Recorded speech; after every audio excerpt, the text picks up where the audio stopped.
Gente, nossa senhora, quando eu era mocinha e lia esses contos de fada, eu ficava imaginando o rei e o príncipe. Como que eles eram, né? O rei era desse jeitinho, uma coroa grande, com o cetro na mão, e essa capa longa, né, vermelha, bonita. Vocês viram que belezura? É assim que vocês imaginavam? É assim que vocês imaginam? Quando lê as historinhas infantil? Nossa Senhora! Boa noite, né, meus netinhos? Nem dei boa noite para vocês. Estão empolgados com a historinha de hoje? A roupa nova do rei. Essa história já é mais conhecida, né? Mas assim, é até engraçadinha, né? História engraçada. Mas traz muito ensinamento para nós, né? Os espíritos Friedstein e a Michal Faça, analisando aqui no livro do meu netinho, Era uma Vez para Adultos, né? Eles, assim, fazem essa análise psicológica, essa relação com o evangelho, com a doutrina espírita, com o cotidiano. É isso, meus netinhos? Já adquiriu? Já comprou? Entra lá no site, está disponível lá no chat ao vivo, também está na descrição do vídeo.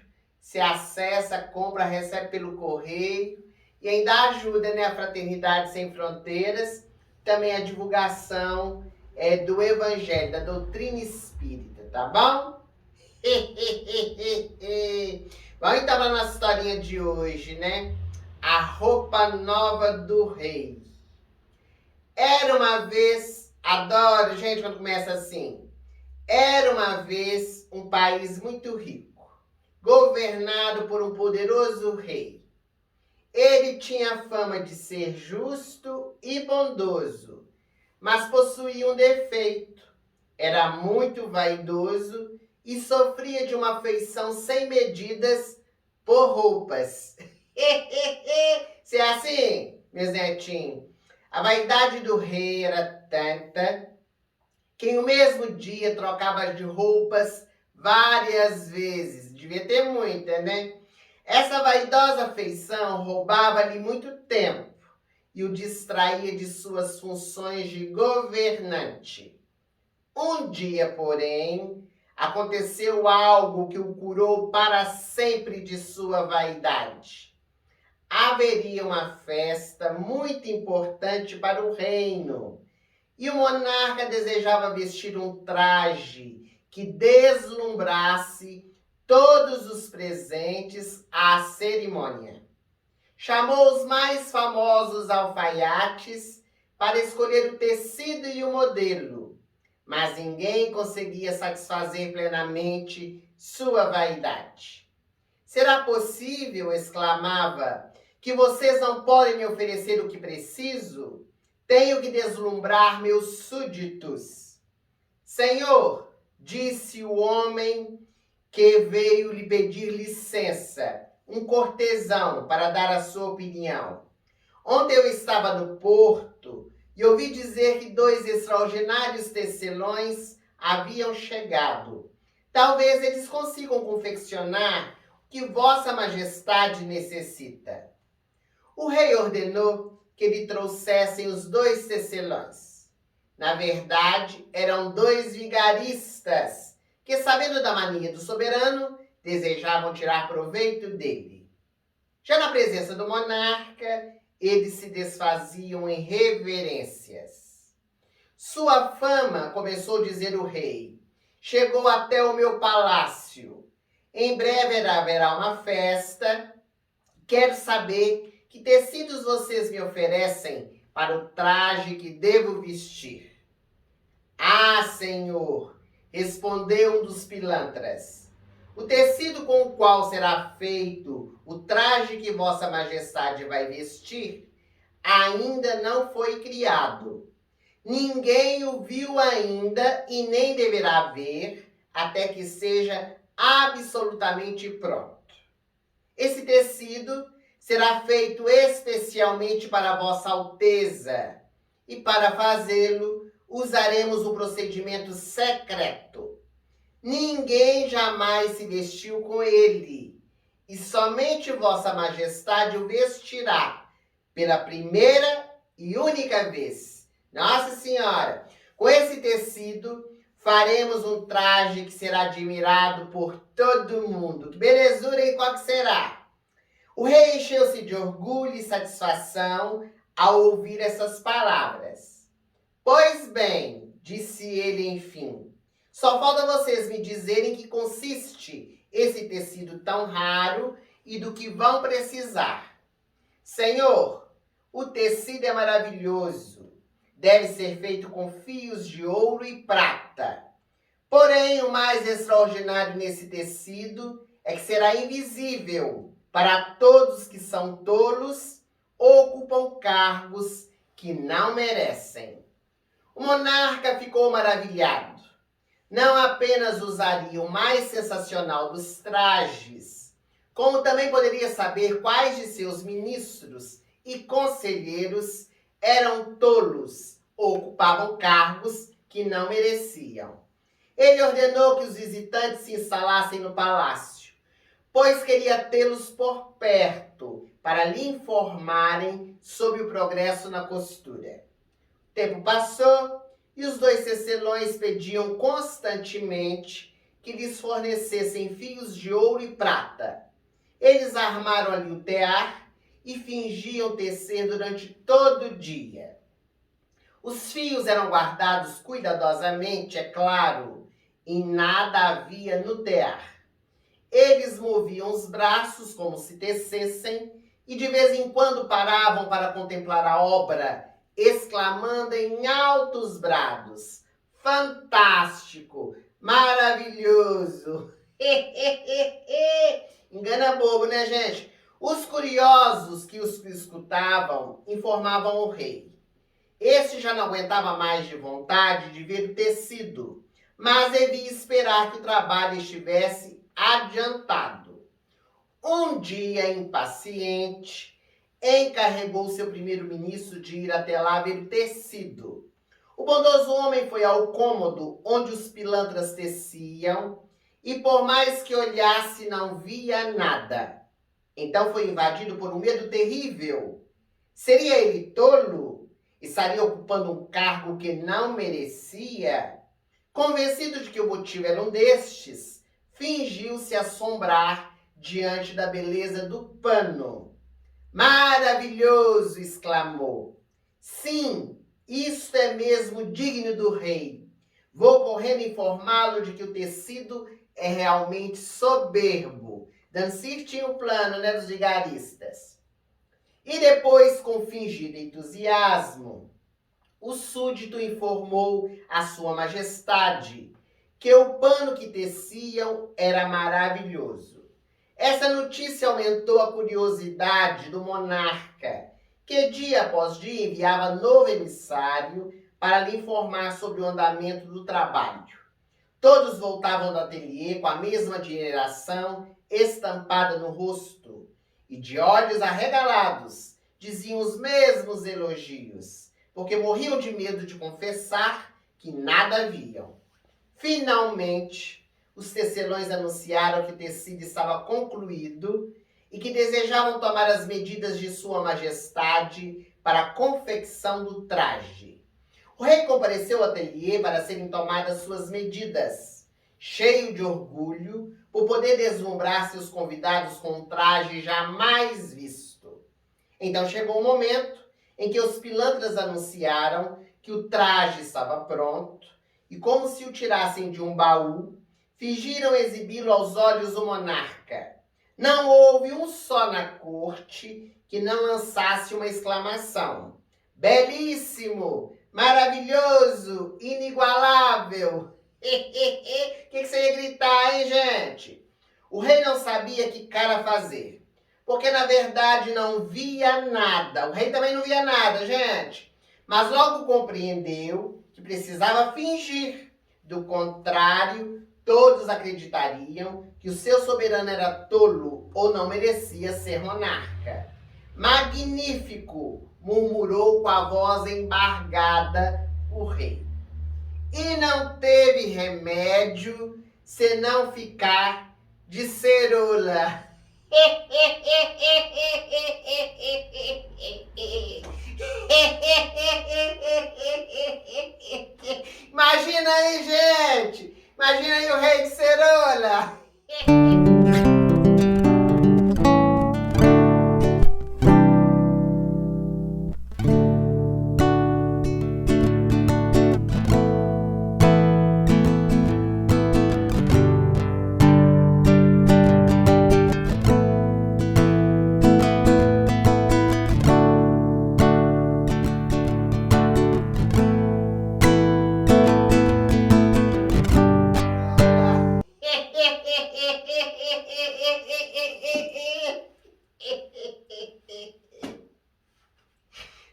Ai, gente, é uma gostosuda, né, esses contos de fada. Imaginou o rei de Cerola? Viu aí a minha imaginação como que criou? Nossa Senhora! Os falsos alfaiates fingiram vesti-lo e por fim convidaram-no a se olhar no espelho. Por mais que olhasse e tornasse a olhar, não conseguia ver a roupa, e sim a ceroula de bolinhas vermelhas. Então, os pilantras fizeram uma reverência e lhe deram passagem. Assim saiu o monarca no meio de uma fila dupla de cortesãos, até chegar à sua carruagem aberta, onde se exibia diante do povo.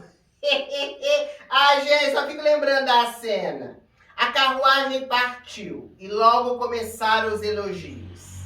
Que traje mais soberbo! Jamais se viu um tecido igual. O rei está elegantíssimo. O soberano começava a acreditar que era o único a não ver a roupa, quando ocorreu algo curioso. Presta atenção. No meio da multidão estava uma mulher que, ao passar pelo rei, levantou seu filho nos braços para que ele visse melhor o soberano. E o menino, que não sabia de tecidos, gritou: "O rei está de ceroula!" Todos riram, apesar do respeito que sentiam pelo monarca. De fato, aquele menino dizia a verdade. O rei estava mesmo de ceroula. O monarca ficou vermelho de cólera e de vergonha. Igual a minha saia, né, gente? O monarca ficou vermelho de vergonha. E então, gente, perdi a historinha. Viu? Fiquei empolgada com a história. O monarca ficou vermelho de cólera e de vergonha. O desfile foi suspenso e o enfurecido soberano deu ordens para prenderem os dois pilantras. Eles, porém, já haviam fugido com o ouro e a prata que o vaidoso rei lhes havia dado. Desde então, o monarca ficou curado de sua mania e nunca mais deu tanta importância à aparência. Tá vendo? Fica dando importância à aparência assim, à roupa. Daqui a pouco você tá saindo de ceroula na rua. Imagina uma vovó Luzia de ceroula. Gente, essa foi a melhor de todas, não foi? Você gostou? Ainda mais o rei, né? Gente, que rei maravilhoso que a gente imaginou no início, né? Foi parecer de ceroula de bolinha vermelha, imagina. Ele que vai fazer o seminário para nós. Fica rindo na hora não, viu? Do seminário. Que vai estar vestido, né? Aprendeu a lição, né, meu Zetinho? Então vamos aprender com ele? A lição? Fica tudo com Deus, meu Zetinho. Até breve. Queridos amigos, boa noite. Sejam bem-vindos ao nosso seminário Era uma Vez para Adultos. Hoje, com mais uma história, a minha história, a roupa nova do rei. Logo depois de termos escutado a participação da vovó Luzia, contando a minha história e mostrando um pouco do que eu vivi, nós vamos trazer as reflexões baseadas no livro Psicografia de Wellerson Santos, pelos espíritos Michal Fassa e Fritz Schein. E eu sou o rei da história. Essa história que é um conto de fada escrito pelo dinamarquês Hans Christian Andersen, por volta do ano de 1837. E essa narrativa nos leva a muitas reflexões para a nossa vivência do dia a dia, trazendo ensinamentos morais para que possamos assim fortificar o nosso espírito, iluminando-nos cada vez mais.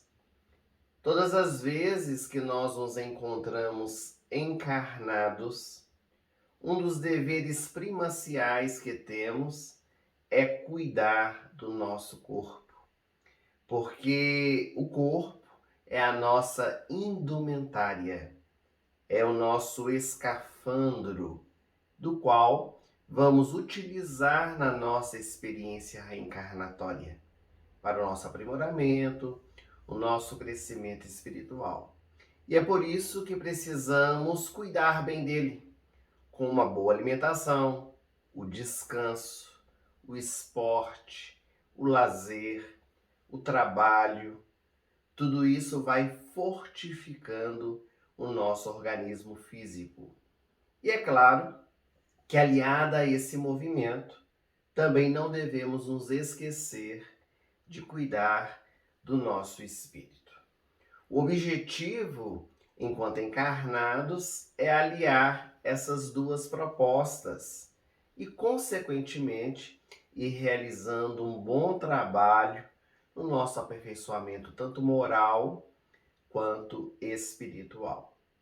Em O Evangelho segundo o Espiritismo, Allan Kardec, o nosso codificador, ele lembrará da máxima que foi trazida por Jesus quando questionado pelo doutor da lei o que ele deveria fazer para herdar a vida eterna. E Jesus apresenta um mandamento que resume todas as leis e todos os profetas: amar a Deus sobre todas as coisas e ao próximo como se ama a si mesmo. E nessa tríade trazida por Jesus, a base desse amor que muitas vezes nós não compreendemos, que é o amor a nós mesmos. Quem não se ama, não ama a ninguém. Para nós amarmos o nosso próximo, que se inicia dentro do lar, com os nossos parentes, familiares, os nossos amigos, conhecidos, até chegar ao desconhecido, a humanidade inteira, e consequentemente amar a Deus na verticalização deste sentimento, é imprescindível nós amarmos a nós mesmos, que é esse auto-amor. Algo que parece muito óbvio, mas que às vezes nós não nos damos conta e nem vivenciamos de forma correta, porque o auto-amor, ele é muito mal compreendido, mal vivido, porque confundimos com o egoísmo. Emmanuel, no capítulo 11 de O Evangelho segundo o Espiritismo, no item 11 também, ele vai escrever uma mensagem intitulada O Egoísmo, onde ele diz que o egoísmo é a chaga da humanidade e precisa desaparecer da terra, dos nossos corações, porque o egoísmo obsta o nosso progresso, impede com que nós possamos avançar adiante. Mas o que é o egoísmo? O egoísmo é quando nós desejamos tudo para nós mesmos e esquecemos dos outros. Tudo aquilo que acontece, nós nos colocamos no centro de tudo e de todos. Já o auto-amor, que é confundido com egoísmo, é quando nós elegemos o melhor para nós. É quando nós buscamos o nosso aprimoramento, a nossa corrigenda, trabalhando inclusive por extirpar os nossos vícios, as nossas imperfeições e descobrindo na intimidade do nosso coração as qualidades e as virtudes que precisam ser desenvolvidas, porque já estão latentes no nosso ser. O egoísmo é a negação da caridade. É quando nós não conseguimos enxergar aqueles que estão à nossa volta, que momentaneamente estão passando por uma dificuldade, que precisa muitas vezes de uma mão estendida, uma palavra amiga, um consolo. Já o auto-amor é quando nós desenvolvemos essa capacidade de poder estender os nossos olhos ao derredor, enxergar um pouco além. O alto amor é quando nós temos autoestima, nos valorizamos, percebendo aquilo que já possuímos de bom, potencializando ainda mais dentro do nosso coração, através do nosso esforço, do nosso trabalho, desejosos sempre de ser cada vez melhores. Mas esse despertamento ou essa vivência do alto amor, às vezes ela se exacerba na nossa vida. E começamos a viver então de maneira equivocada, por meio do egoísmo, mas também por meio de uma movimentação que muitas vezes está presente na nossa caminhada e que nós não conseguimos detectar ou perceber, ou até mesmo achamos ser uma qualidade, que é a vaidade. Essa exacerbação do alto amor. Quando nós extrapolamos nesse cuidado conosco mesmo. Porque cuidar do nosso corpo, vestir-se bem, trabalhar os recursos financeiros em nosso favor, ter uma boa qualidade de vida, sem dúvida alguma, isso caracteriza como alto amor, como autocuidado, como autoestima. Mas quando nós começamos a ostentar, a preocupar demasiadamente com o nosso corpo, com a forma, com aquilo que nós vestimos, isso se caracteriza então como sendo a vaidade. Andersen, quando conta a minha história, ele apresenta eu como um rei vaidoso, um rei que exacerba esse alto amor, embora fosse muito justo e muito bom. Então ele faz esse paralelismo, mostrando que, embora tenhamos qualidades e virtudes, e todos nós possuímos, também às vezes trazemos as nossas imperfeições. E essas precisam ser detectadas para que nós possamos transformar a nossa vida. Então, no nosso caso da história, a minha vaidade, ela era mostrada por meio da troca de roupas várias vezes ao dia. Desejava mostrar-me por meio das minhas vestimentas. Eu me preocupava muito mais com a minha aparência do que propriamente com a minha governança. Embora fosse, volto a repetir, muito justo e muito bom para com os meus súditos. E essa simbologia, ela é muito interessante, porque muitos de nós nos portamos tal qual eu me portava, ou eu me porto, preocupados muito mais com a aparência exterior, esquecendo da nossa real condição de trabalho que somos convidados a realizar, que nos aguarda, que é este trabalho íntimo, este trabalho da renovação, do cuidado consigo mesmo para o aprimoramento espiritual. Então, mesmo possuindo outras virtudes, como era o meu caso, a vaidade, ela me consumia.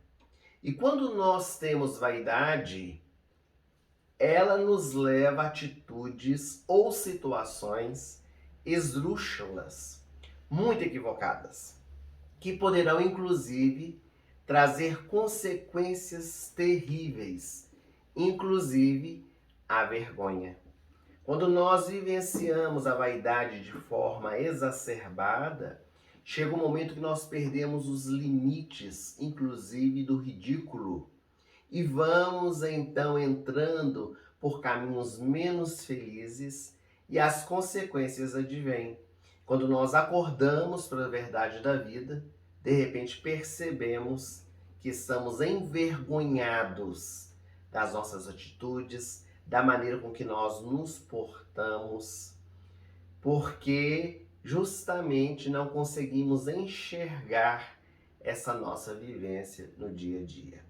Os benfeitores espirituais, o livro Era uma Vez para Adultos, eles nos ensinam que a vaidade anda de parelha com o orgulho. Então se mistura esses dois sentimentos que vão ficando solidificados dentro do nosso coração. Na história, conforme todos vocês escutaram, iria haver uma festa no meu reino. E o meu desejo não era apenas de participar dessa festividade. Eu não me contentava apenas com uma boa vestimenta, como naturalmente um rei deve se apresentar, mas gostaria que a minha indumentária, a minha roupa, ela fosse a mais deslumbrante, que ela fosse a mais cara de todas, custasse o que custasse. Eu queria chamar a atenção de todos aqueles que iam participar da festividade no meu reino. E na vida real, nós às vezes queremos também ostentar. Queremos mostrar aquilo que não somos. Queremos apresentar algo para que sejamos admirados. E isso, inclusive, do ponto de vista físico. Seja a aparência, o corpo, seja a vestimenta que nós vamos utilizar. Quem muito ostenta, mostra o quanto não tem. Porque quem possui, usa com muita naturalidade. As pessoas que têm muito dinheiro não precisam ficar mostrando para os outros que têm muito dinheiro.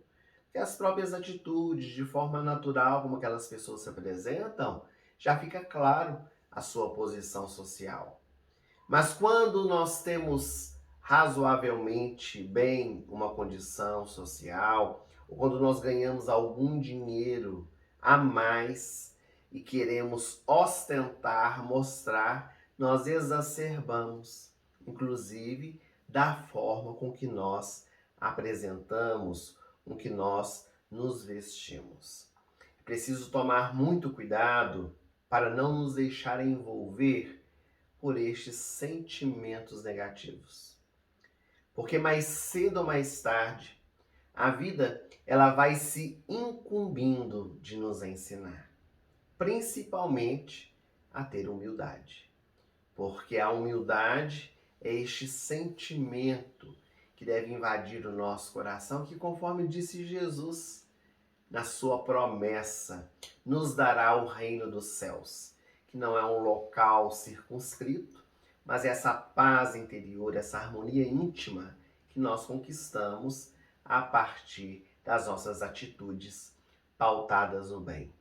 Então a grande lição, ela chega para mim por meio de uma experiência muito constrangedora, muito dolorosa. A vida me ensinou de uma forma crucial, de uma forma em que realmente a vergonha tomou conta do meu ser por causa dessa vaidade exacerbada. Melhor será que antes que essas experiências cheguem à nossa vida, nós meditemos nas nossas atitudes, para não arrepender mais tarde. Para não precisarmos que essas situações constrangedoras aconteçam. Porque quando nós analisamos a nossa vida de forma sóbria, de forma clara e objetiva, sem tapar o sol com a peneira, sem desculpismos, nós vamos perceber as nossas imperfeições. E se nós conseguimos enxergá-las, reconhecendo e desejando modificar, com certeza essas experiências mais difíceis vão ser atenuadas, porque nós já caímos dentro de nós mesmos por meio deste processo do autodescobrimento.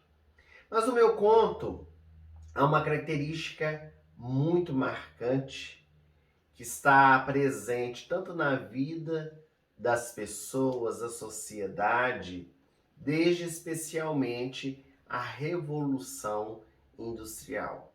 A Revolução Industrial fez toda uma mudança no contexto da nossa sociedade, criando regras de comportamento. Os modismos que estão tão presentes dentro da nossa sociedade e que são incorporados na nossa vida sem questionamento algum.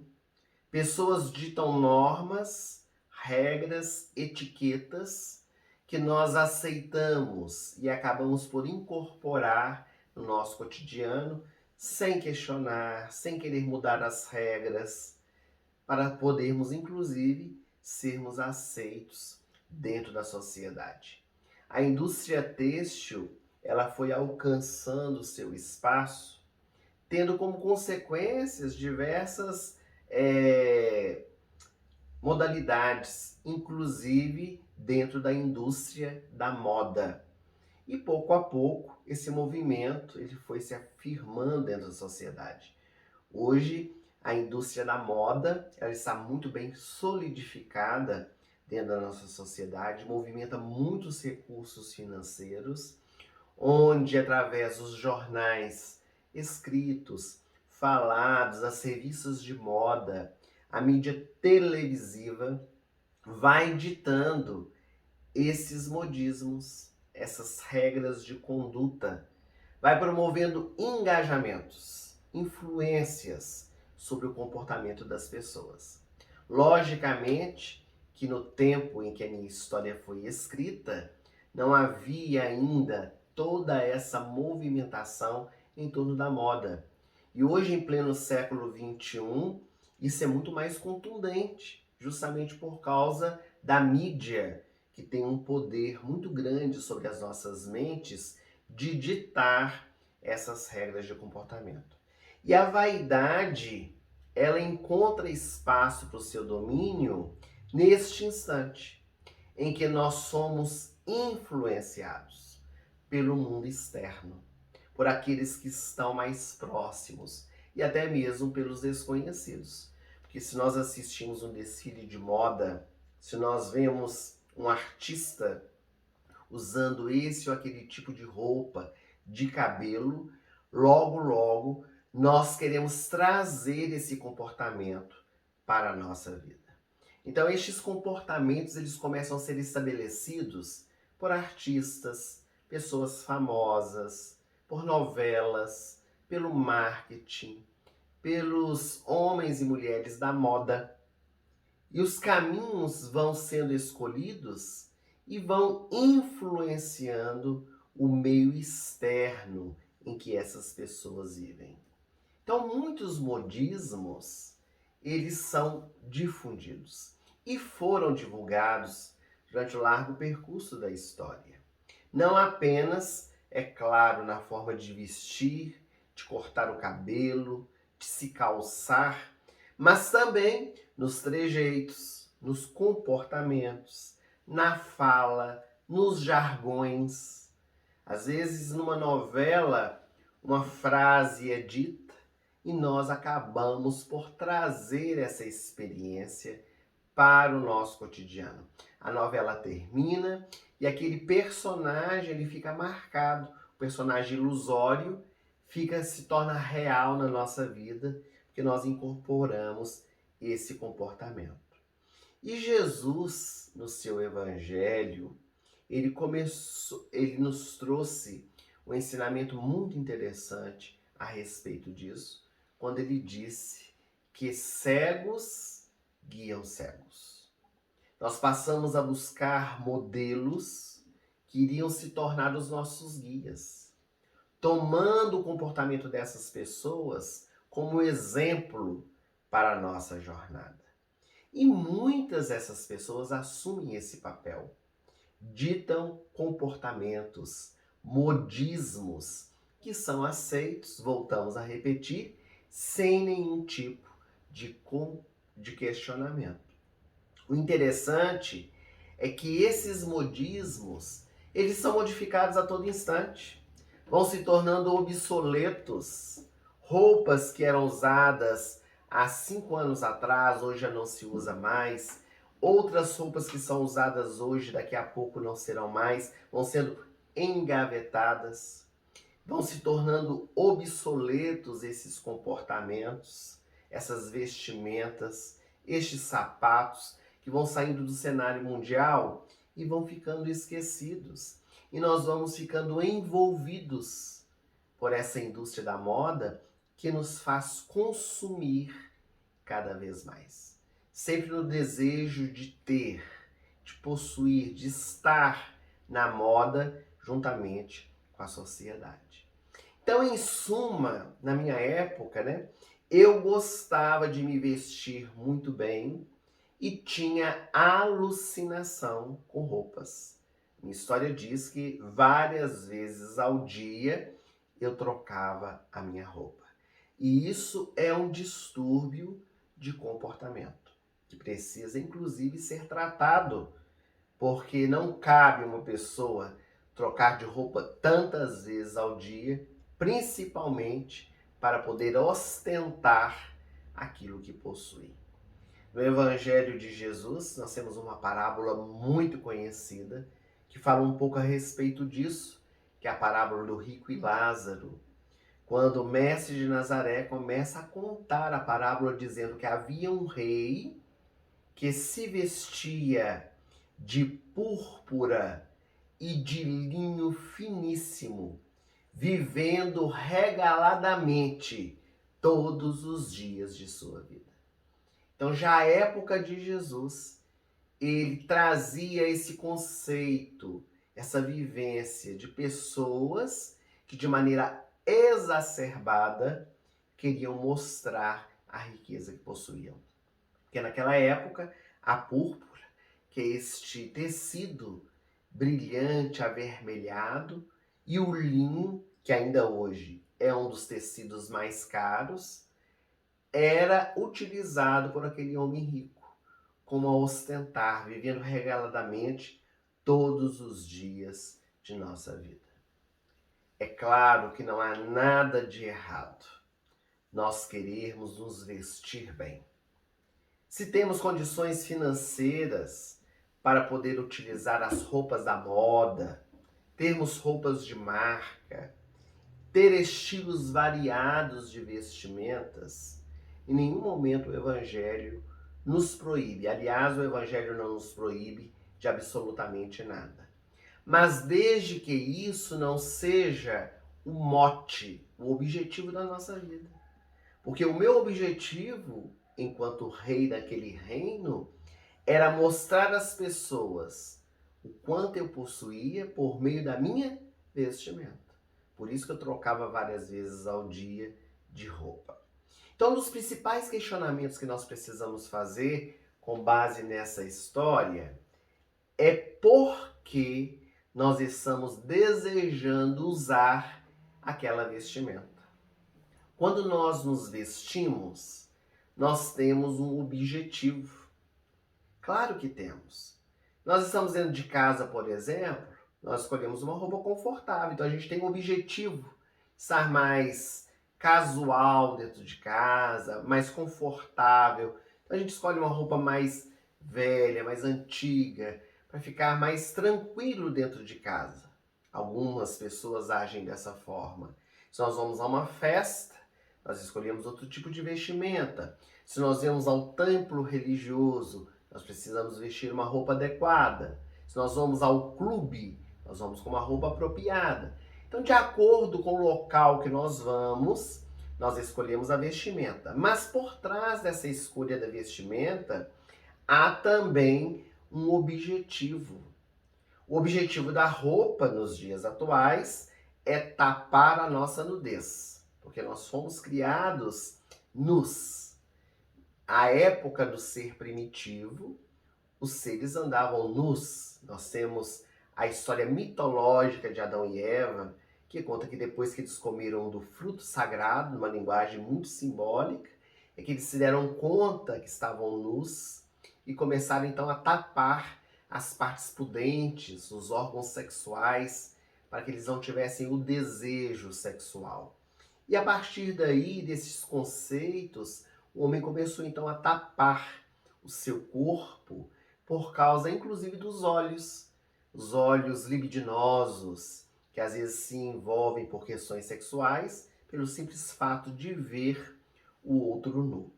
Mas por trás de tapar essa nudez, de se vestir para uma festa, para casa, para um templo religioso, existe também um interesse nessa roupa que nós vestimos.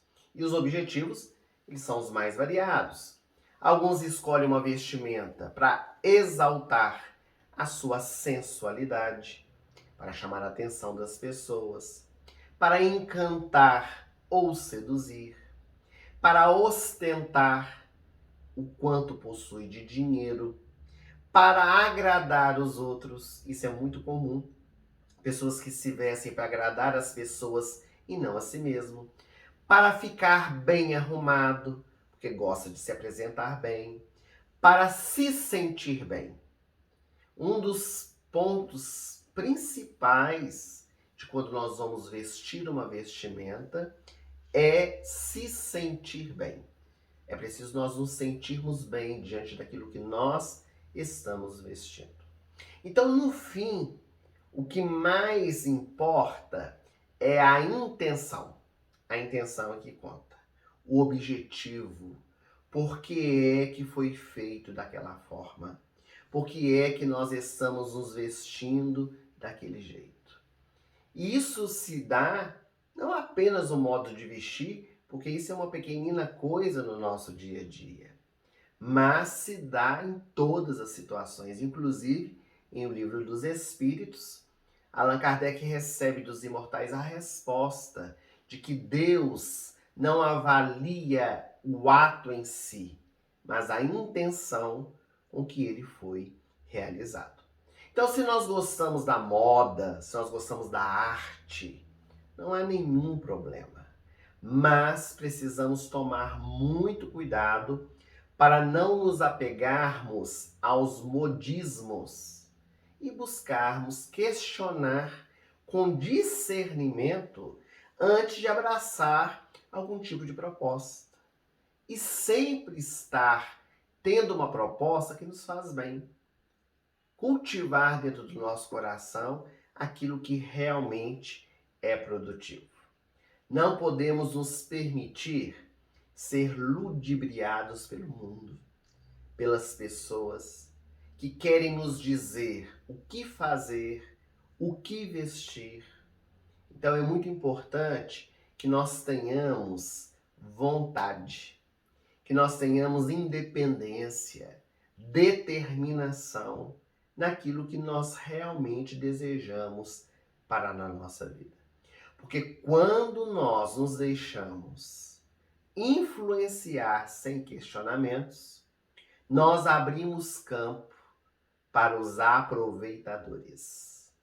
Na nossa jornada terrena, evolutiva, nós encontramos pessoas que querem nos auxiliar, pessoas que querem nos ajudar a progredir, a melhorar, que nos incentivam a conquistar as coisas, tanto materiais quanto espirituais, são chamadas as almas irmãs. Mas ao lado dessas pessoas também existem os que querem se aproveitar para o proveito próprio dessas situações que nós vamos abrindo por causa das nossas escolhas. E muitas vezes à custa de muito sofrimento ou de vivências constrangedoras que vão acontecendo no nosso caminhar aqui na Terra. Estes aproveitadores são homens e mulheres, empresas, a mídia, que estão espalhados por todos os lugares. E podemos, inclusive, também encontrá-los no mundo espiritual. O Espiritismo nos abre essa realidade, dessa influência que há dos espíritos em nossas vidas. Espíritos desencarnados que querem nos ludibriar, querem nos envolver, nos influenciar, retirar esses fluidos a partir das nossas escolhas infelizes. Então, neste conto, nós temos dois alfaiates que se aproveitam de mim por causa dessa minha escolha, desse meu direcionamento em torno das vestimentas. Eles querem ganhar muito dinheiro com alfaiates, mas ao mesmo tempo querem se utilizar da minha vaidade, que era o meu ponto fraco, para usurpar todo o reino. Porque eles acabam por roubar não apenas a mim mesmo, como o reino, por causa do ouro que eles acumulam com essa invenção mental que eles tiveram a partir do meu desejo de vestir uma indumentária que pudesse ostentar a riqueza, que pudesse ser a mais bela de todos. Não há nada de errado, e vamos afirmar isso, de pessoas dentro da sociedade utilizarem dos seus serviços para poder atender uma cidade, uma instituição, ou mesmo uma pessoa. Não há nada mais belo do que pessoas bem vestidas. É muito bom nós assistirmos um desfile onde pessoas que têm a capacidade de criação desenham, fazem os seus croquis, são uma parte de criação. A moda também movimenta os recursos financeiros de um país, de uma cidade. E não há nada de errado de uma pessoa enriquecer com esse trabalho. Nós temos estilistas muito ricos que, através do seu suor, do seu trabalho, alcançaram isso. O problema é usar de má fé, é usar da mentira, do roubo, como o caso destes dois alfaiates que surgiu no meu reino, querendo retirar recursos financeiros de maneira equivocada, de maneira errada. Na verdade, eles estavam roubando o reino, roubando a mim, por causa dessa movimentação que eles realizaram, tentando me enganar. Então, é injustificável a atitude deles, desses dois alfaiates. Mas é importante dizer que eles só conseguiram isso, só conseguiram colocar em prática o plano que eles estabeleceram, porque encontrou pessoas com pensamentos que tinham a mesma consonância com deles, com as intenções que eles tinham. Então eles só conseguiram colocar em prática o seu plano, por quê? Porque eles encontraram consonância em mim, nos meus ministros, nos meus súditos, diante da proposta que eles apresentaram. E essa é uma premissa da obsessão, porque a obsessão ela só acontece quando nós permitimos. Quando nós falamos de obsessão, a primeira coisa que vem à nossa mente são os espíritos desencarnados que vêm nos cobrar, que vêm estar conosco, que vêm nos influenciar. Mas Allan Kardec, em O Livro dos Médiuns, vai dizer que existem diversos tipos de obsessão. Nós temos obsessão de encarnado para encarnado, de encarnado para desencarnado, de desencarnado para desencarnado e de desencarnado para encarnado. 4 tipos aí de obsessão. Aliás, 5, porque tem a auto-obsessão.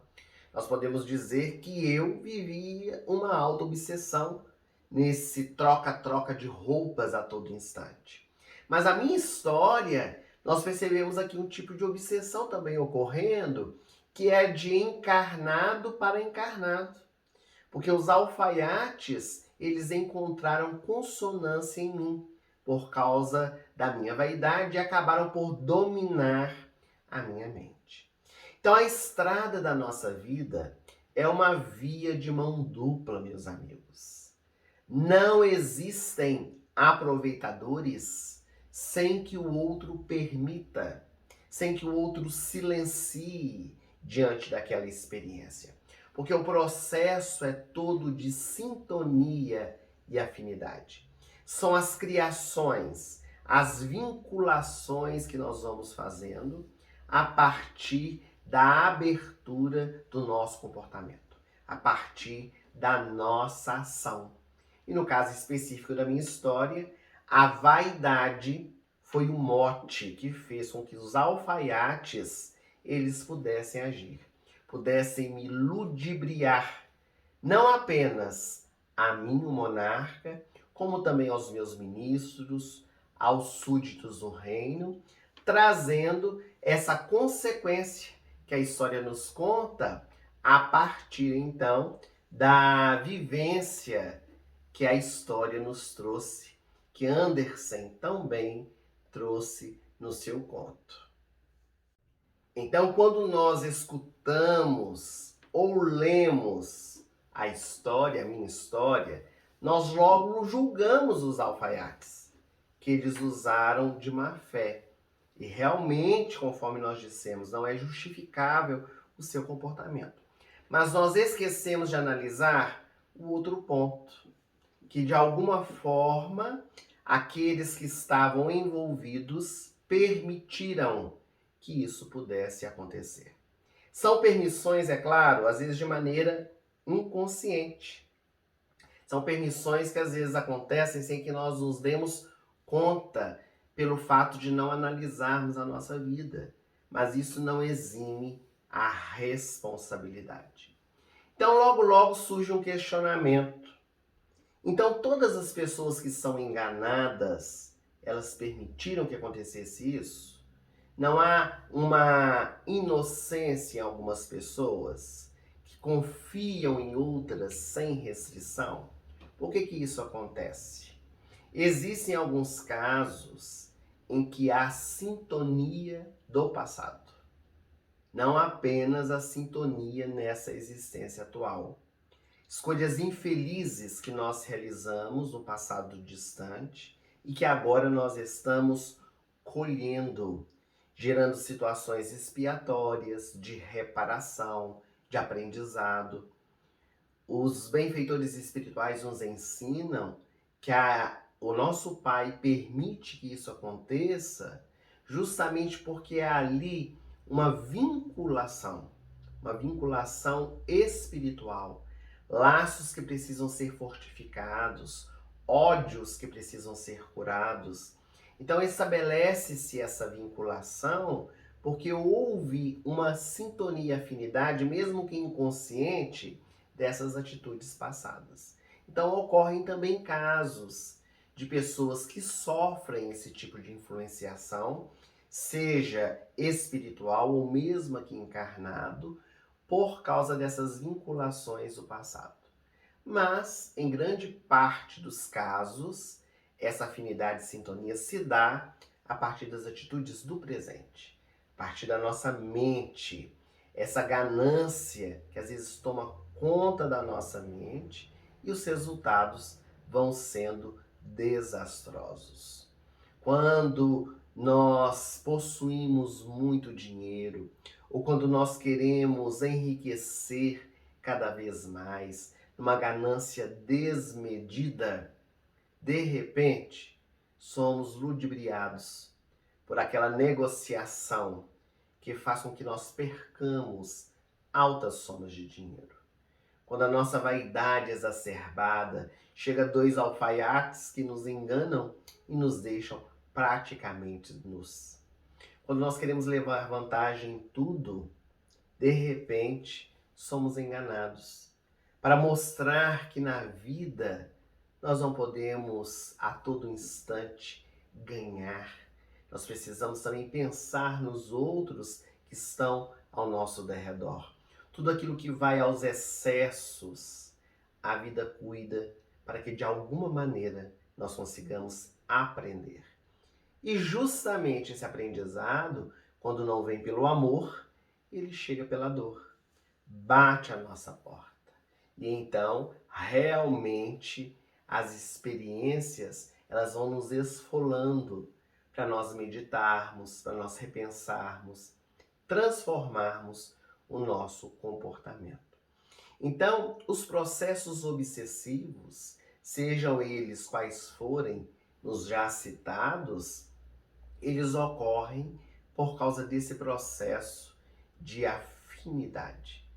Um espírito desencarnado, na linguagem simbólica de uma história, os dois alfaiates, que podem representar também esses espíritos desencarnados, precisam encontrar o respaldo dentro dos nossos propósitos, das nossas ideias, dos nossos sentimentos, seja nas atitudes, nos erros cometidos no passado ou pelas escolhas do presente.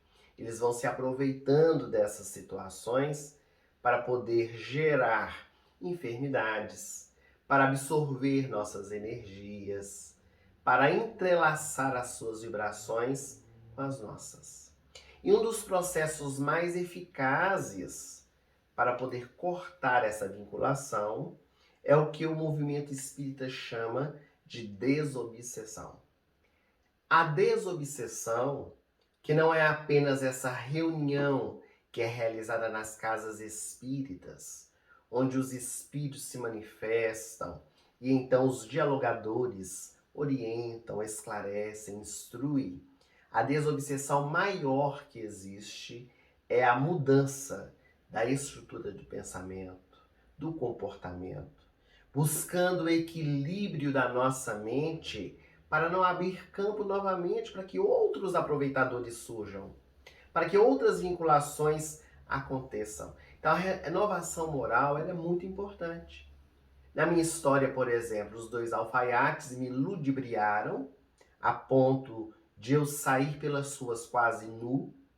E se eu não modificar o meu comportamento, se eu não começar a perceber que a roupa, a vestimenta, ela é importante, mas não é o principal na nossa vida, com certeza mais à frente poderão surgir outros aproveitadores que venham com outras histórias, que queiram se aproveitar de outra maneira dessa minha dificuldade, dessa minha vivência. Então a mudança do comportamento, ela é primacial para o processo de desobsessão, de cortar esses elos. Mas é muito importante também nós lembrarmos, porque nas histórias nós precisamos analisar todos os pontos trazendo para o nosso dia a dia. Se há os aproveitadores externos, nós podemos dizer que também, às vezes, nós nos portamos como estes aproveitadores. Queremos aproveitar do amor incondicional que as pessoas nos têm. Queremos nos aproveitar da dor alheia.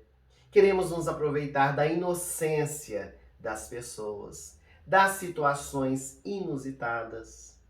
Então, às vezes, também nós nos portamos como aproveitadores. As pequeninas coisas. Ah, ninguém está vendo, deixa eu fazer. Ah, fulano de tal não viu que me deu o troco errado. Ah, eu posso passar aqui sem pagar que ninguém está vendo. São tipos de aproveitamentos que nós vamos fazendo e que sugerem a nossa má conduta. Que estamos criando ali dificuldades posteriores, cujas consequências mais cedo ou mais tarde vão advir. Nós precisamos estar prontos sempre para poder auxiliar sem nos aproveitar de ninguém. Anderson, ele detalha, porque ao contar a história, ele vai nos envolvendo também com a narrativa, ele detalha o processo, o planejamento dos dois alfaiates para poder me enganar e também os súditos. Nós confeccionaremos uma roupa muito especial, com um tecido que somente os tolos e aqueles que estiverem em um cargo que não merecem não conseguirão ver. Então o plano ele foi bem arquitetado pelos dois alfaiates. Geralmente os aproveitadores eles começam a estudar, a analisar tudo, inclusive os espíritos desencarnados. Para eles atuarem em nós, eles estudam, eles se preparam, eles veem o nosso ponto fraco. E eles ludibriam de tal forma a todos que acabam por conseguir os seus objetivos. Vejam que na minha história, eles conseguiram com que as pessoas fingissem enxergar o tecido que não existia. Então, foi o cúmulo mesmo de uma vivência, porque os dois alfaiates envolveram não apenas a mim, como também aqueles que me serviam, inclusive aos ministros e conselheiros, que não tiveram a hombridade de me dizer que não tinham visto aquela roupa. Por quê? Porque eles tinham medo. Tinham medo de eu acreditar que eles eram tolos ou que eles não mereciam ter o cargo que tinham, fossem expulsos. Então eles começaram a manter a farsa daquela movimentação. Inclusive eu, meus amigos, quando supostamente os dois alfaiates dizem que a roupa está pronta, que eu precisava experimentar, eu não vi nada. Eles não trouxeram nada, mas eu disse que estava vendo. Por quê? Porque eu temi que os meus súditos, as pessoas que estavam ali ao meu lado, pudessem perceber que eu era tolo ou que eu não estava merecendo o cargo de rei que eu possuía. No Livro dos Espíritos, na questão 932, Allan Kardec fez um questionamento aos benfeitores que diz assim: por que no mundo tão a miúde a influência dos maus sobrepuja dos bons? E a resposta, ela merece uma análise, porque os imortais respondem por fraqueza destes, ou seja, dos bons. Porque os maus são intrigantes, os bons são tímidos. Quando estes o quiserem, preponderarão. Então, quando nós começarmos a tomar atitude daquilo que é correto, daquilo que é certo fazer, independente do que os outros pensem a respeito disso, o mundo começará a mudar. Porque os maus, as pessoas que ainda enveredarão por esse caminho, seja por ignorância, por prazer, eles têm todo um plano arquitetado. Os dois alfaiates, com certeza, devem ter estudado bastante antes de aparecer no reino e fazendo aquela proposta, medindo o que podia e o que não podia acontecer. Então, quando houve a experiência e eles começaram a alcançar o seu intento, os ministros, os súditos que trabalhavam para mim, acabaram deixando se envolvendo. Por quê? Porque não tinham a coragem de ser bons. Não tinham coragem de dizer o que estava acontecendo. O que poderia acontecer é de eu não acreditar e realmente expulsá-los, ou então começar a meditar, a perceber, será que não é realmente uma ludibriação tudo isso que está acontecendo? Porque se todos os ministros chegassem para mim e dissessem: olha, majestade, nós não vimos nada, isso não está certo, não há tecido algum sendo fabricado, iria parar para meditar. Alguma coisa estava de errado e eu mesmo não ia ver, mas não. Por causa da timidez, do medo, o silêncio, eis então que acabamos todos nos envolvendo. E se nós, porque aqui eu posso me incluir, não queríamos ser tolos, acabamos sendo verdadeiros tolos, envolvidos por aquela situação. Os ministros, eles comprovaram que realmente não mereciam estar naquela situação que se encontravam, não mereciam ser ministros, porque no momento em que eu mais precisei, no momento em que eu precisava ser orientado, que eles tinham o dever de me alertar, eles silenciaram. Mesmo, conforme eu disse, se eu não concordasse, se eu não aceitasse, se eu até os dispensasse do cargo, eles teriam cumprido com a obrigação. Eles estavam com a consciência tranquila de ter dito a verdade. O problema é do outro que não entendeu, que não acreditou, que continuou envolvido pelaquela mesma experiência. Então todos nós, de alguma maneira, estávamos imersos na mesma vibração. Tivemos o mesmo comportamento. Preferimos a ilusão do que aceitar a verdade. E isso, meus amigos, está muito mais presente do que nós imaginamos na nossa vida. Houve uma divulgação há muitos anos atrás de uma multinacional que fez uma entrevista para emprego, para um cargo diretivo dentro da empresa. E houve muitos concorrentes, mas eles resolveram fazer uma coisa diferente para poder vislumbrar a potencialidade do candidato, se realmente estava apto para ocupar a função de direção, se realmente falava a verdade. O que eles fizeram? Eles simularam uma entrevista coletiva, onde várias pessoas estariam participando.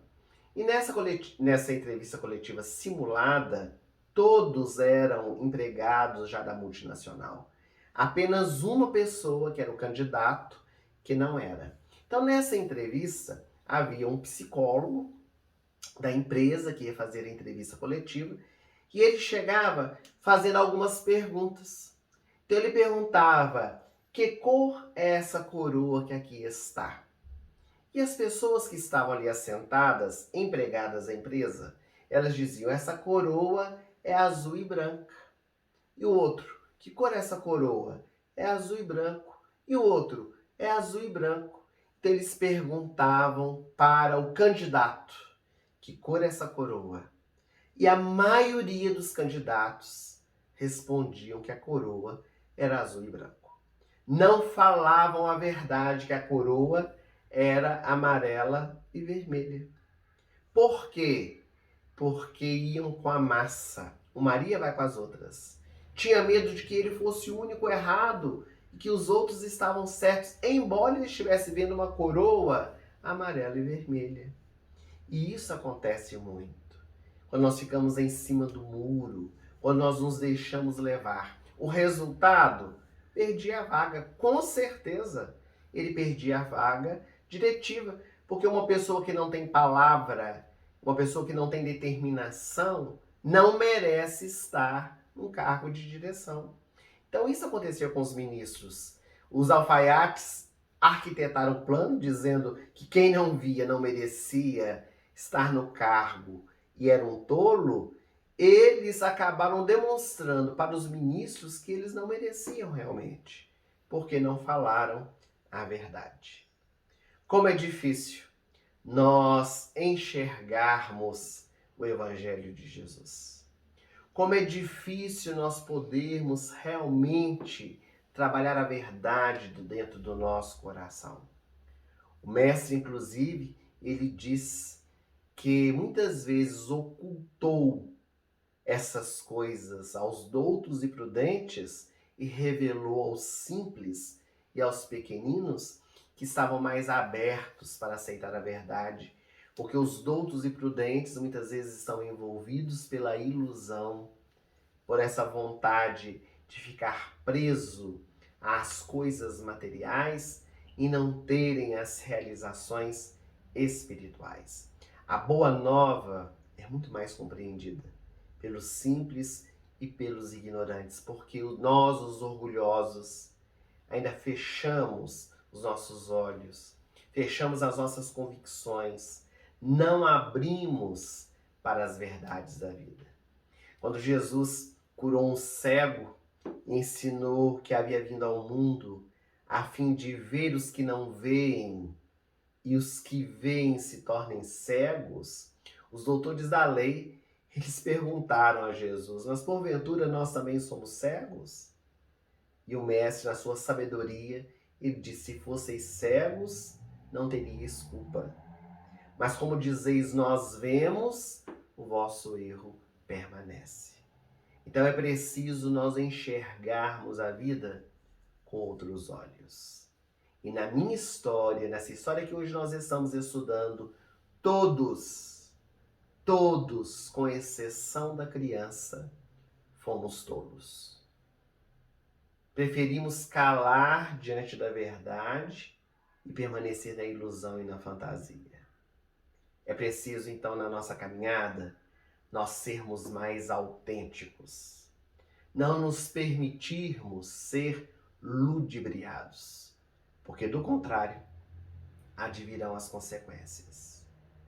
Depois de longos dias, os alfaiates daquele trabalho ilusório, depois de ter arrancado uma boa soma de ouro e de prata do meu reino, eles trouxeram para que eu vestisse aquele manto ilusório e deixaram praticamente nu, me deixaram praticamente nu diante dos meus ministros, diante dos meus súditos.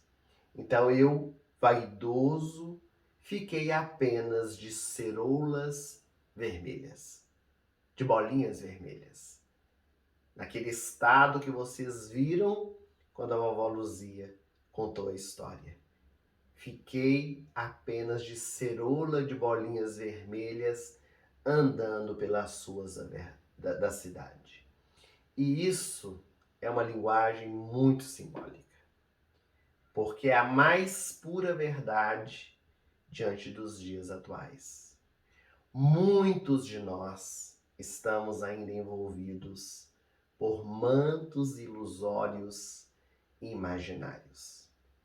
Quantos de nós deixamos nos ludibriar por questões menos felizes, adentrando caminhos espinhosos? Quantos nos fechamos em convicções materialistas sem nos permitir divisar essa realidade extrafísica, a realidade do mundo espiritual? Quantos nos mantivemos em posturas externas, ortodoxas, de convicções, sem querer abrir a nossa mente para as verdades divinas? Quantos deixamos nos envolver por essa busca desenfreada do ter, do possuir, para encontrar essa tão sonhada felicidade, sem perceber os laços de alegria que batem à nossa porta? Quantos de nós estamos envolvidos por este manto ilusório da roupa, da vestimenta, como uma forma de se mostrar para a sociedade? Quantos de nós, meus amigos, envoltos por esse manto ilusório, estamos praticamente nus diante da sociedade? Ficamos despidos do nosso caráter, porque na nossa fragilidade nos permitimos essas escolhas indevidas. Ficamos despidos de vergonha, sem meditar nos caminhos que nós adentramos. Ficamos despidos do bom senso, da análise, da fé raciocinada, sem analisar as atitudes que vamos tomar. Ficamos despidos de razão e de sentimento, permitindo-nos ser ludibriados por essas situações, por pessoas que estão ao nosso redor. Então é muito importante nós ficarmos atentos, olhar no espelho, olhar dentro de nós mesmos e perceber a nudez espiritual que nós estamos envolvidos. Este vazio existencial que trazemos conosco de forma que não podemos hesitar de buscar o auxílio. Jesus, no seu evangelho, ele nos ensinou: vinde todos vós que estáis oprimidos e fatigados, que eu vos aliviarei. Então, é preciso nós entendermos a nossa postura, a nossa dificuldade, para ir buscar o auxílio a fim de nos curar. Mas de todos os personagens, conforme nós estávamos dizendo, o personagem mais corajoso, mais autêntico, foi a criança. A infância é uma etapa muito importante do nosso desenvolvimento aqui na Terra. O espírito reencarnado necessita dessa fase para ser educado, reeducado. É uma época em que há predisposição da criança ser moldada nas suas atitudes, ou melhor dizendo, o espírito ser moldado no período infantil das suas convicções, das suas escolhas. Mas uma das características muito marcantes da criança, quando não é mal educada neste sentido, é ter autenticidade. A criança, ela é autêntica sem maldade. A maioria das crianças, elas falam a verdade diante das situações que estão vivendo, a não ser quando já são educadas para mentir, quando ela vê as suas famílias mentindo. Mas de uma maneira geral, a criança, quando pergunta assim, você gosta de fulano de tal? Ela diz que gosta ou não gosta. Você gosta de comer isso? Ela diz que gosta ou não gosta. Você gosta dessa roupa? Ela diz que gosta ou não gosta. De acordo com a sua opinião autêntica. Ela fala espontaneamente o que pensa. E não verbaliza para poder agredir. Geralmente, diz a verdade para os seus responsáveis, por aqueles que estão na sua tutela. Por quê? Porque tem essa inocência pura ainda da criança. Então, o rei, eu precisei de uma criança para poder me dizer a verdade. Os adultos, que supostamente são os mais vividos, são os mais orientados, os mais leais, esconderam ou temeram dizer a verdade do que acontecia. Mas uma criança, no meio da multidão, ela gritou, vejam, o rei, ele está somente de ceroula. E todos riram, todos estavam vendo que eu estava apenas de ceroula vermelha, de bolinhas vermelhas, e não tiveram a coragem. No nosso dia a dia, é preciso que nós sejamos autênticos, sejamos leais, sem nos mostrar mal educados, rudes. Falar a verdade sem ferir ou magoar. Nós sempre precisamos compartilhar aquilo que nós acreditamos, a nossa opinião, principalmente para que haja uma troca de experiências, uma troca de aprendizado, sem retirar o direito do outro de ter também as suas convicções, de aceitar ou não, de seguir ou não a orientação que foi recebida. Então, no caso da história, os ministros, conforme nós dissemos, eles podiam ter dito, e eu aceitar ou não. Conforme a criança disse, eu percebi que era a mais pura verdade, com bom senso, a escutar da boca de uma criança que eu estava de ceroula de bolinhas vermelhas.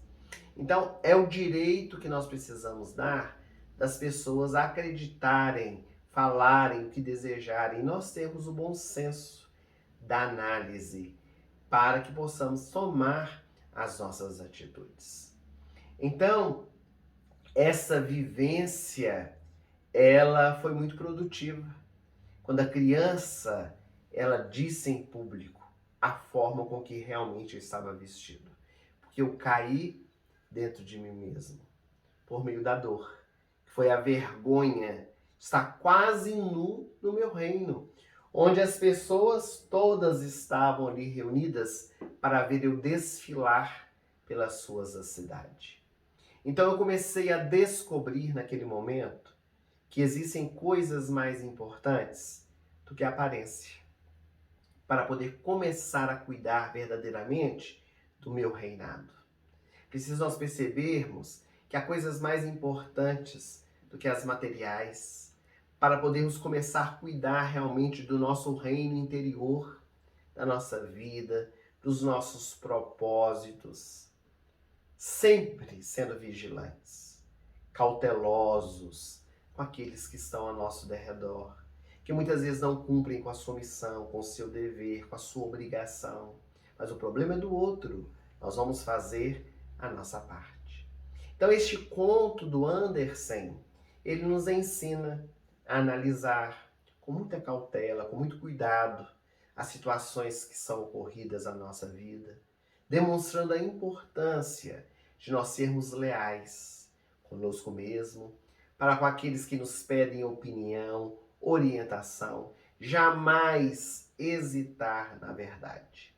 Há maneiras e maneiras de se falar a verdade sem que aquele que nos escuta magoe ou fira, e esforçando sempre para nós podermos realizar o trabalho que nos compete. Então, a roupa nova do rei, a minha história, nos traz essas profundas explicações por meio dos benfeitores espirituais. Se você gostou do nosso encontro, dê o seu like. Também inscreva-se no nosso canal. Basta ativar o sininho, as notificações, para que você receba todas as vezes as informações do próprio YouTube quando um novo vídeo for postado. Se você quiser adquirir o livro Era Uma Vez para Adultos, basta acessar o link que se encontra no chat ao vivo ou na descrição desse vídeo. A renda do livro é revertida para a Fraternidade Sem Fronteiras e também para a divulgação do Espiritismo. Nosso próximo encontro, nosso próximo estudo baseado na obra Era Uma Vez para Adultos é Os Músicos de Bremen. Uma história muito interessante, esta menos conhecida, mas que traz também muitos ensinamentos, falando inclusive da importância do amor aos animais. Então, é uma proposta bem diferenciada da análise do conto, que convidamos a todos a participar, porque você é sempre o nosso convidado especial. Para finalizar ainda o nosso encontro dessa noite, agora fiquem com a poesia de Charles Alexandre de Simões Pires, que foi psicografada intuitivamente pelo Espírito Maria Dolores, falando-nos um pouco mais a respeito da nova roupa do rei, ou a roupa nova do rei. Fiquem por aí e até mais. Até breve, se Deus quiser. A roupa nova do rei. O gosto por corte e costura, por medidas e emendas, deixava o reino em amargura, entre loucuras e fazendas. O rei só pensava em roupa nova, detalhes e mangas bufantes, acabamentos, pontos e provas em guarda-roupa elegante. Chegado o ensejo da cura, para livrar da tola vaidade, somente a verdade dura pôde recobrar a sanidade. Há dias do baile importante, o rei procurava alfaiates para se exibir deslumbrante, com joias de muitos quilates. Entre ministros muita correria, por cuidarem de bajulação, procuravam que o rei queria, alfaiataria e novo tecelão. Em belo dia, chegando do porto, velho mercador trazia novidades. 2 alfaiates de extremo bom gosto queriam trabalho naquela cidade. Ante o monarca, muita reverência, entre elogios e mendacidade, abusavam de toda a inocência, enganando o povo e sua majestade. Nem se dera conta o ingênuo rei de estar à frente de 2 vigaristas. Recebiam tanto ouro, fio e sedas, costurando trama fria e calculista. Operavam sempre vazio tear, fingindo fiar com grande talento. Diziam a quem não pudesse enxergar: vejo que em ti não há discernimento. É maravilhosa a nossa criação, nem toda pessoa consegue ver. Não veem tecidos que estolos são, ocupam cargos sem os merecer. E pensava o rei, como sou esperto, graças ao vestido eu descobrirei, tolos incapazes que estiverem perto, não verão o nobre traje que terei. Ninguém via linhas no tear vazio, nem qualquer tecido era apresentado. Todos os ministros eram induzidos a pensar que o manto era encantado. É a vaidade escolho da fé, para o orgulhoso não lhe basta ser, e por não saber de fato quem é, ele se ocupa mais de parecer. Enganada assim a turva consciência, atrás de elogios anda pelo mundo, cai adormecida sob a influência da malevolência de ardil profundo. Transcorreram dias só de negação, e uma ansiedade atormentava o rei. Viam seus ministros para a inspeção, junto à oficina dos fora da lei. Mesmo sem ver nada, Em grande insegurança, cegos pelo medo da retaliação, respondiam todos quais tolas crianças, como estupenda a vossa criação. Até Sua Alteza, ao fazer a prova, viu-se inclinada à mendacidade. Não podia ver a tal roupa nova, mas sorria cego pela vaidade. Não queria o rei se desmascarar, e se o achassem tolo incompetente, mas lhe preocupava o que iam pensar, o que falaria toda aquela gente. Chegada então a hora da verdade, quando a majestade ia se exibir, desfilar nu por toda a cidade, ostentando um traje sem ele existir. E fingindo vê-lo, belo como nunca, exclamou o rei em alto e bom som: das indumentárias que experimentei, essa mais destaca o quanto sou bom. Vestido de vento, seguido dos pajens, arrastava a cauda em grande vexame, ia confiante, triste paisagem, aos olhos a turba muda e pusilânime. Frente à sua corte, o rei desfilava, sem nenhum tecido sobre as ceroulas, todo equivocado não desconfiava, era vitimado por história tola. Quando parecia tudo perdido, ante o reino sem governança, um singelo grito pôde ser ouvido, era a voz mais pura de uma criança. Ele está sem roupa, é a dura verdade, deixa a alma louca a tola vaidade.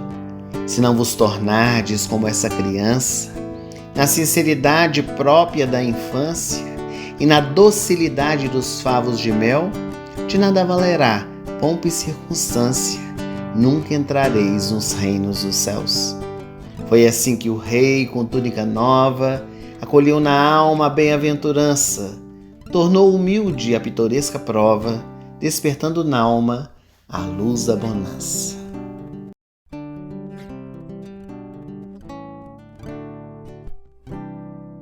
Era uma vez um lugarzinho no meio do nada, com sabor de chocolate e cheiro de terra molhada. Era uma vez a riqueza contra a simplicidade, uma mostrando pra outra quem dava mais felicidade.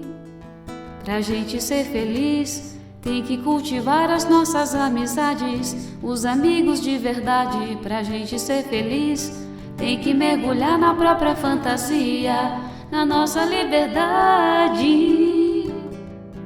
Uma história de amor, de aventura e de magia, só tem a ver quem já foi criança um dia. Uma história de amor, de aventura e de magia, só tem a ver quem já foi criança um dia. Era uma vez um lugarzinho no meio do nada, com sabor de chocolate e cheiro de terra molhada. Era uma vez a riqueza contra a simplicidade, uma mostrando pra outra quem dava mais felicidade. Pra gente ser feliz, tem que cultivar as nossas amizades, os amigos de verdade. Pra gente ser feliz, tem que mergulhar na própria fantasia, na nossa liberdade. Uma história de amor, de aventura e de magia, só tem a ver quem já foi criança um dia. Uma história de amor, de aventura e de magia, só tem a ver quem já foi criança um dia.